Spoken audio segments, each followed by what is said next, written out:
Thus the heavens and the earth were completed in all their vast array. By the seventh day God had finished the work he had been doing, so on the seventh day he rested from all his work. Then God blessed the seventh day and made it holy, because on it he rested from all the work of creating that he had done. Adam and Eve.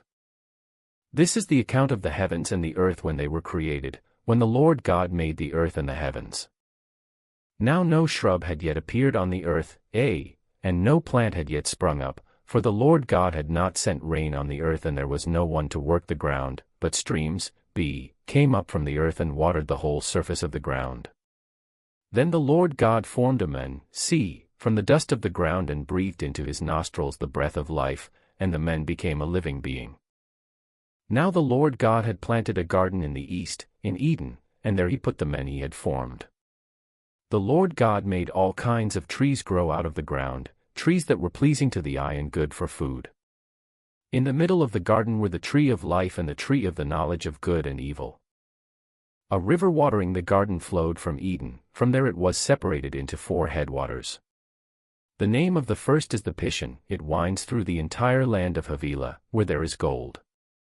The gold of that land is good, aromatic resin, and onyx are also there. The name of the second river is the Gihon, it winds through the entire land of Cush.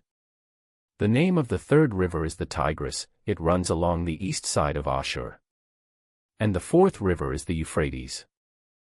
The Lord God took the man and put him in the Garden of Eden to work it and take care of it.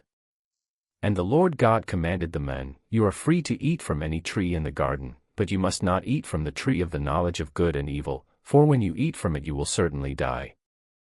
The Lord God said, "It is not good for the man to be alone. I will make a helper suitable for him." Now the Lord God had formed out of the ground all the wild animals and all the birds in the sky.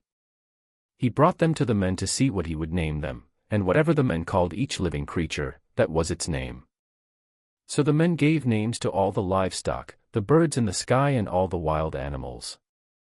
But for Adam, no suitable helper was found. So the Lord God caused the man to fall into a deep sleep, and while he was sleeping, he took one of the man's ribs, and then closed up the place with flesh. Then the Lord God made a woman from the rib, he had taken out of the man, and he brought her to the man.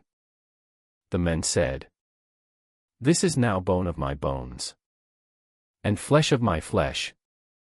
She shall be called woman, for she was taken out of man." That is why a man leaves his father and mother and is united to his wife, and they become one flesh. Adam and his wife were both naked, and they felt no shame.